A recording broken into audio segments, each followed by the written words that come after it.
Olá e bem-vindos! Já alguma vez pensaram que existe um mundo invisível, mas muito, muito real, a viver dentro de nós? Pois é, hoje vamos falar sobre isso mesmo, os endoparasitas. Pensem neles como invasores silenciosos que se instalam nos nossos intestinos. Nesta análise vamos descobrir exatamente quem são, porque é que aparecem e, mais importante ainda, como é que podemos fortalecer o nosso corpo para os combater, com estratégias naturais e eficazes. O nosso roteiro para hoje é bastante simples e direto. Primeiro, vamos ficar a conhecer os tipos mais comuns destes parasitas. Depois, e esta parte é crucial, vamos investigar a verdadeira causa da sua presença. A seguir, vamos olhar para os sintomas e para os perigos que eles podem representar e, claro, vamos terminar com a parte prática, as ferramentas naturais que temos ao nosso dispor para lidar com eles. Muito bem, vamos a isso. Para combater um inimigo, a primeira regra é conhecê-lo, certo? E acreditem, existem mais de 30 tipos de vermes intestinais. Os tamanhos, bem, vão do microscópico a algo francamente impressionante. Primeiro, o básico para estarmos todos na mesma página. A palavra endoparasita pode parecer complicada, mas a ideia é super simples. Endo quer dizer dentro. Portanto, um endoparasita é apenas um organismo que decide morar, digamos assim, dentro do seu hospedeiro. E no nosso caso, vamos focar-nos naqueles que preferem instalar-se no nosso sistema digestivo. Vamos começar por uma das mais conhecidas, a lombriga. Este é um verme que pode atingir um tamanho considerável, imaginem, até cerca de 40 centímetros, e vive muito confortavelmente no nosso intestino delgado. E agora preparem-se para este número, porque é algo difícil de processar. 200.000. É este o número de ovos que uma única fêmea de lombriga pode produzir. E atenção, por dia. Isto dá-nos uma pequena ideia da velocidade alucinante com que uma infestação se pode desenvolver. A seguir, temos a ténia, que muita gente conhece pelo nome de solitária. O nome até pode sugerir que ela está sozinha, mas o impacto que tem é enorme. É um organismo hermafrodita, o que significa basicamente que se reproduz sozinha. Não precisa de ninguém. Mas até que tamanho é que ela pode crescer? Bem, dependendo do tipo, uma ténia pode chegar aos 12 metros. Sim, ouviram bem, 12 metros de comprimento dentro do nosso corpo. É quase o comprimento de um autocarro todo enroladinho dentro do nosso sistema digestivo. É impressionante, não é? E por fim, temos os oxiuros. Estes são muito mais pequeninos, têm cerca de 8 milímetros, mas não se deixem enganar pelo tamanho. São extremamente comuns, em especial nas crianças. São os vermes brancos muito fininhos que causam um desconforto tremendo.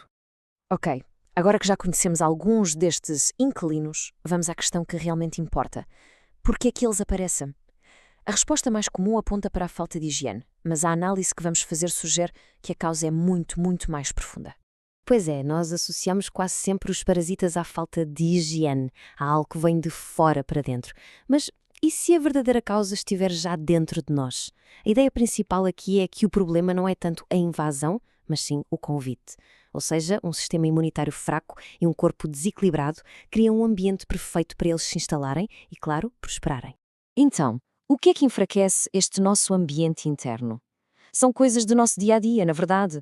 Uma alimentação cheia de açúcares e alimentos processados, emoções negativas constantes como o medo ou a raiva, uma respiração que é sempre curta e superficial e até o uso de alguns medicamentos químicos. Tudo isto junto ajuda a criar um ambiente interno mais ácido. E adivinhem, é precisamente esse o ambiente de que os parasitas gostam. Portanto, a questão central é mesmo esta.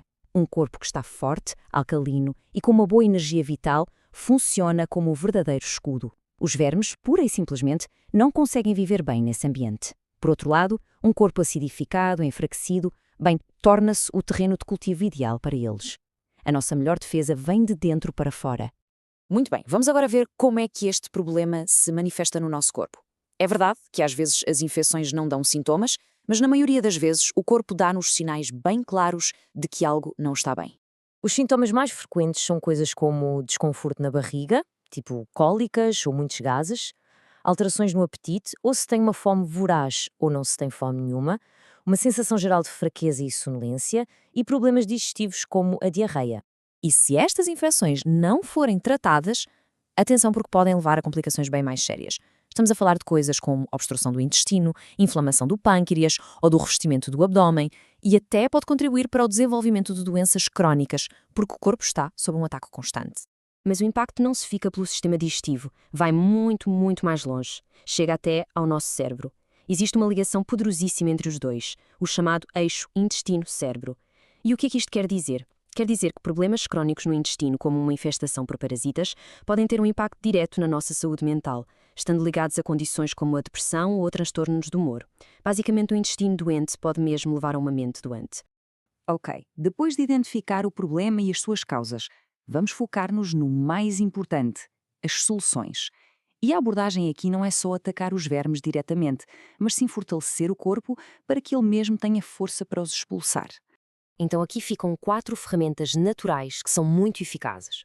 Mastigar um punhado de arroz integral cru ou de sementes de abóbora em jejum, incluir trigo sarraceno na alimentação e, claro, recorrer a um cogumelo medicinal super poderoso, o Blaze. São métodos simples, mas com uma base muito sólida. E este cogumelo, o Blaze, merece mesmo um destaque especial. Além de ter esta capacidade de ajudar a expelir os vermes, ele funciona como um tónico para todo o nosso sistema digestivo. Fortalece o corpo, ajuda a regular o colesterol e o açúcar no sangue, e é até estudado como um auxiliar em tratamentos oncológicos. Isto mostra que é uma abordagem que trata o sistema todo, e não apenas um sintoma isolado. E com isto chegamos à reflexão final. A presença de parasitas talvez diga menos sobre o que nos invade fora e muito mais sobre o ambiente que nós próprios criamos por dentro. E por isso, a verdadeira questão que fica é esta. O nosso corpo está a ser um simples hospedeiro passivo ou um protetor ativo e cheio de vitalidade? A resposta a essa pergunta pode muito bem definir a nossa saúde. Obrigada por terem estado desse lado.